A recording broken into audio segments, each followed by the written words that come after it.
Muri yeZimbabwe vadikani kusangana kwatikuita zvekare pano paAtirari 263 ndiani anombonzi Atirari ndini Atirari muswatamuka. Update yandinayo muri yeZimbabwe update iyo yemunhu nesi abuda kuSouth Africa achidzimira murwere mishini yekurapwa achirova murwere. Nyaya iyi iri kubata maZimbabweans, iri kubata zvizvarwa zvese zviri kuSouth Africa. Kavidhiyo aka karwadza vazhinji ende kari kutenderera mastreets esocial media. Ndationesa neso ichiri nyika iri safe here wakaona nyika yakuitwa izvi zvekuti murwere apinda muchipatara wotanga kumujunga apa ari kurwadziwa wotanga kumubaya kuti iwewe ita musha.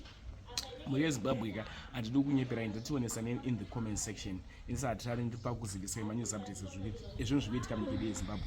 Ndatione first update.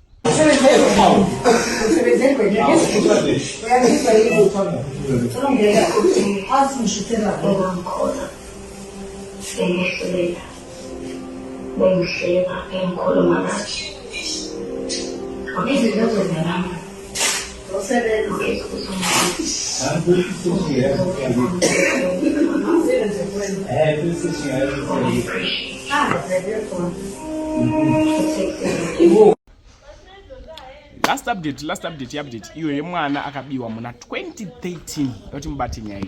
Mwana uyu abiwa muna 2013 akawanikwa muzuva ranezuro. Nyaya dzekubiwa kwevana dzawandisa, macases aya awandisa. Ndatizame kuchengetedza vana vedu nepesi patinogona napo.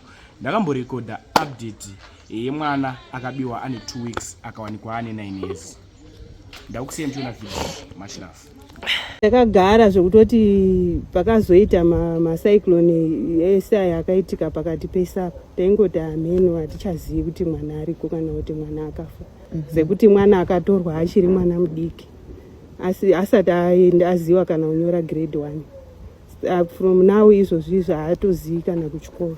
Pane mwana ari kunzi akabiwa muno maMutare aine makore 5 akaendeswa kuMozambique. Mwana uyu akazotanga kutsvaga hama dzake ari ikoko. Izvo zvazoita kuti tisvike munzvimbo yatiri inoyi yeFenview kune vari kuti avo ndimai vake. Regai tinzwe zvizere kwavari. Nyaya iyi yakamira sei? Mwana ari kunzi akabiwa kuno kwaMutare akaendeswa kuMozambique. Mwana akabiwa. Handina kunzwisisa kuti munhu wacho atora mwana ndiani. Mwana wenyu? Mwana wangu i3rd born. Akabiwa muna 2013 muna December. Atovhara pakireshi, anga ari kukireshi. Taitoloja ipapa pakireshi ipapa. Saka inini ndaenda kubasa kobika sadza mutauni, ndope ndaibika sadza ndichizodzoka. Saka dheire ndakasiya vana vari pamba, ndope ndakazodzoka ndichizwa kuti tariro hapana. Tikadombozama kutsvaga mumaraini mese ndikamushaya. Tobva tazoenda paChisamba polisi kubva tanoripota nyaya yedu. Taripota nyaya yedu vakati munotibatsirawo nekuti tidi mutsvagewo neuko. Takatsvaga kwese tikaisa mameseji kumabhodha kwese kuti eni kana munhu anenge aonekwa hake ane mwana iyeye motizivisawo kuti zvakamira sei. Saka kubva ipapo muna 2013 tatirungori mubishi rekutsvaga tichimboenda kwese kumbofambira even kana kumaprofita nevanobatsira. Waingotiti mwana ariko asi wasingatitsananguriri zvakazara kuti mwana uyu uriko uri kupi kwacho. Saka takagara zvekutoti pakazoita macyclone ese yakaitika pakati pesapa taingoti ameno hatichazivi kuti mwana ariko kana kuti mwana akafa. Saka ipapapa ndinoda kutenda Mwari kuti Mwari wakamutungamirira akamuita kuti apuwe njere dzekuti akwanise kutsanangura kwaakabva nekutsanangura chimiro chaari nekutsanangura vana mukoma wake nezita rangu inini first name nesurname. Sekuti mwana akatorwa achiri mwana mudiki asati aenda aziva kana kunyora grade 1. From now izvozvi haatozivi kana kuchikoro. Aritoti handina kumbobvira ndazomboenda kuchikoro guma ngekireshi iweyo. Baba mwana vari izvozvi vari kwaodzi ndo kwavari kushandira, vari pamaini yekwaodzi ndo pavari kushandira kuita security. Pemakashaya mwana uyu manga muri mese here nababa wake? Tiri paseparation.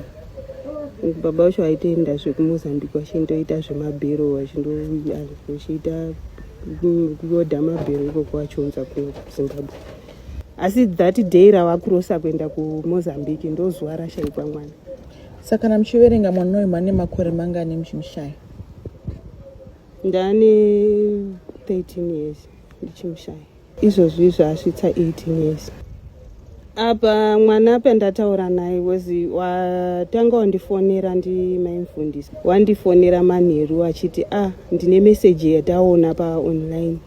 Ichitaura kuti pane mwana ari kutsvaga mama wake, wabereki wake wari kuZimbabwe kunoku paMutare. Ndikati mwana iye ngewangu, ndandichitomutsvaga kubva kwesoko. Asi ivo vachitsanangura vari kuti mwana uyu vamuwana achigara nani? Ari kuti mwana uyu wakatiza pane vanhu vakanga vatomuba. Atiza kudaro akangokumbirawo pamwe pamba paakasvika kukumbira kuti ndokumbirawo kuti mundichengetowo panapa. Because apa munhu akanga amuba uyu akanga akumupromisa kuti ndodawo kukuraya. Saka paataura iye paaudio ataura kuti mama zvakaoma kwandiri, ndakanga ndiri kurarama upenyu hwakaoma, zvisingambobviri kuti ndibude because aingogara akavharirwa asina mukana wekuti angagona kutaura nevanhu kunze. Asi pemazoona picture yake semwana uyu makagoma aine 5 years izvi ane 18 makwanisa kutomucherechedza kuti uyu mwana wangu? Ndatokwanisa kutomucherechedza, anombochinja zvaari zvaatori fesi iyoyo, fesi yake hainombochinja, zvaatori ndo zvaandori. Iye akwanisa kuziva iyo? Akwanisa kutoziva kuti ndiwo mamangu. Takangofanana naiye. Andirikuzwa kufara, ndatombodzammirwa ndikati mbotanga uchema kuti haisi nyore kuti mwana ane time yakadaro ungamuona achiri mupenyu. Sekuti ndane time yakareba ndichingotsvaga nezvake ndichimushaya. Then apa ndotozwa message yekuti ariko mupenyu. Apa hama dzacho dzaingoti munoti muchamuona nefanirwa kunge akafa mwana. Saka zvinhu zvinorwadza, zvinonetsa kuti unyatsoziva kuti chii chakanga chiromboitika pesa.